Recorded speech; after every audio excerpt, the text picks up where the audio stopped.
ओम श्री गणेशाय नमः। सबसे पहले वंदना करते हैं विघ्नहर्ता श्री गणेश जी की, जिनकी कृपा से हर शुभ कार्य सफल होता है। इसके पश्चात हम स्मरण करते हैं श्री सत्यनारायण भगवान का और आरंभ करते हैं उनकी पावन कथा तीसरी। आइए श्रद्धा और विश्वास के साथ कथा का श्रवण करें।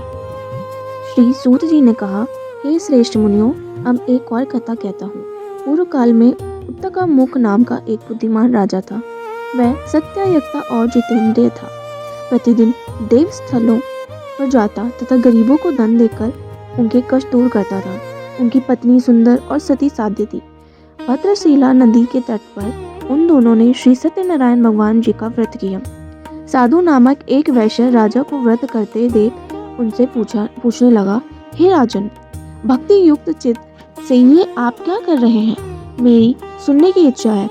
तब महाराज उल्कामुख ने कहा, हे साधु वैश्य, मैं अपने बंधु बांधवों के साथ संतान की प्राप्ति के लिए महाशक्तिमान सत्यनारायण भगवान जी का व्रत व पूजन कर रहा हूँ। उसने कहा, हे राजन, मुझे भी इसका सब विधान बताइए।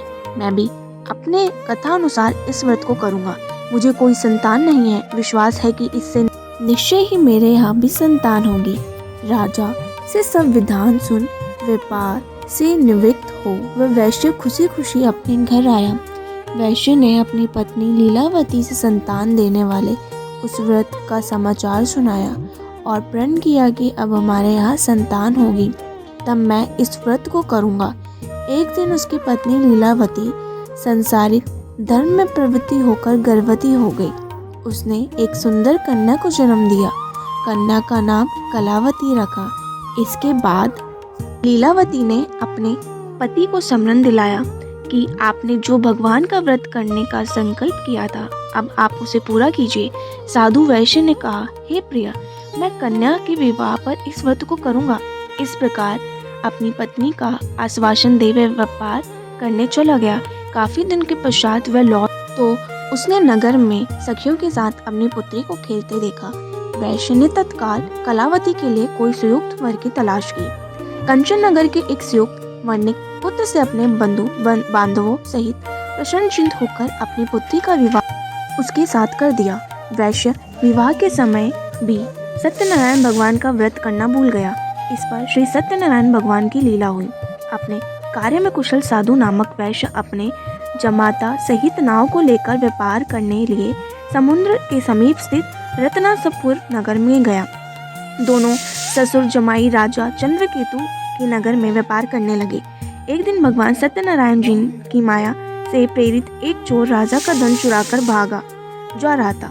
राजा के दूतों को अपने पीछे आते देखकर चोर ने घबराकर राजा के धन को उसकी नाव में रखकर भाग गया, जहाँ ससुर जमाई थे। जब राजा के धन को उसकी नाव में रखा देखा तो पकड़कर राजा के समीप जाकर बोले, हम ये दो चोर पकड़कर लाए हैं, आप आज्ञा दे। राजा ने कारागार में डालने की आज्ञा दे दी। इस प्रकार राजा की आज्ञा से उनको कठोर कारावास में डाल दिया गया तथा उनका धन भी ले लिया। सत्यनारायण भगवान जी की लीला के अनुसार साधु वैश्य की पत्नी लीलावती व पुत्र कलावती भी घर पर बहुत दुखी हुए।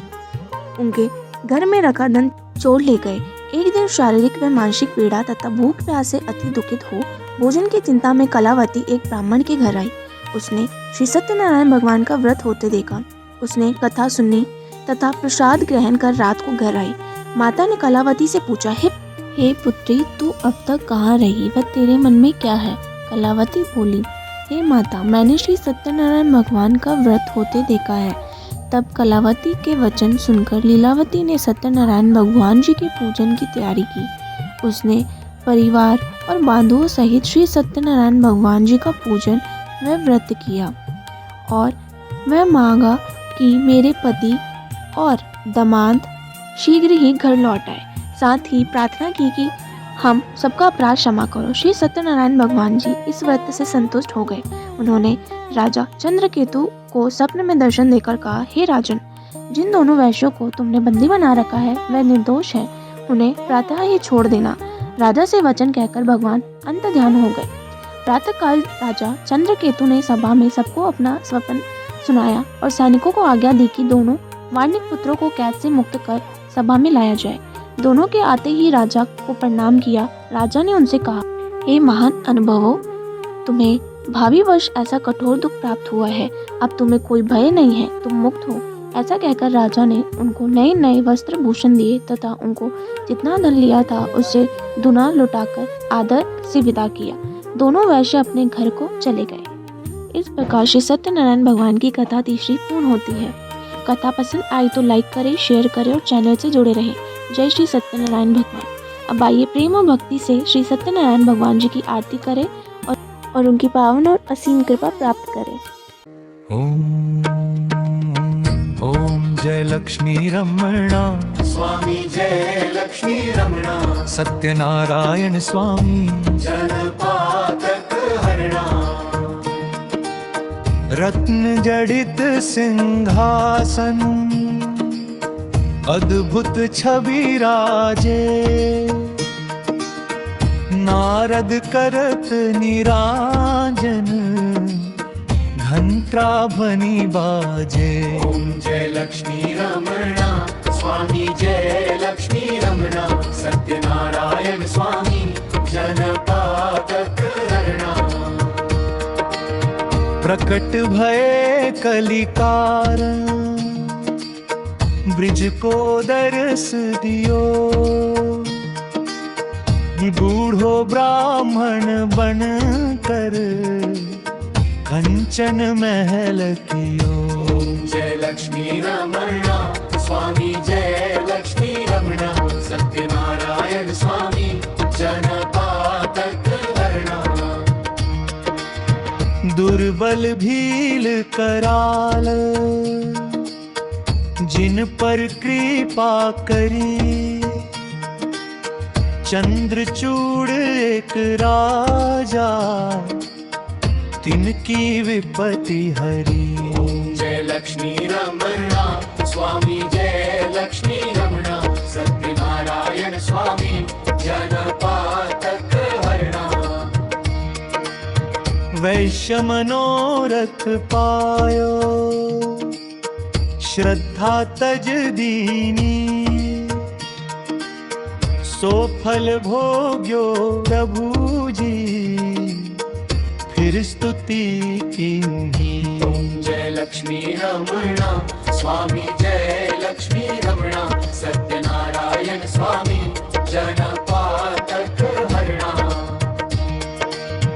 भाव भक्ति के कारण छिन छिन रूप धर्यो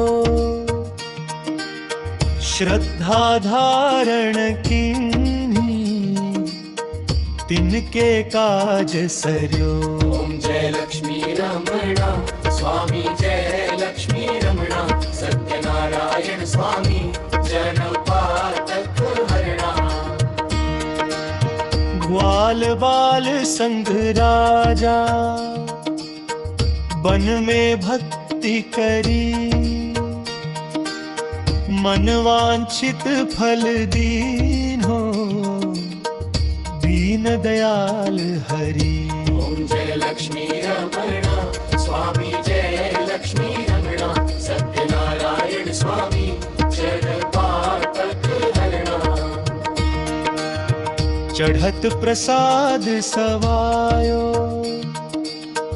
कदली फल मेवा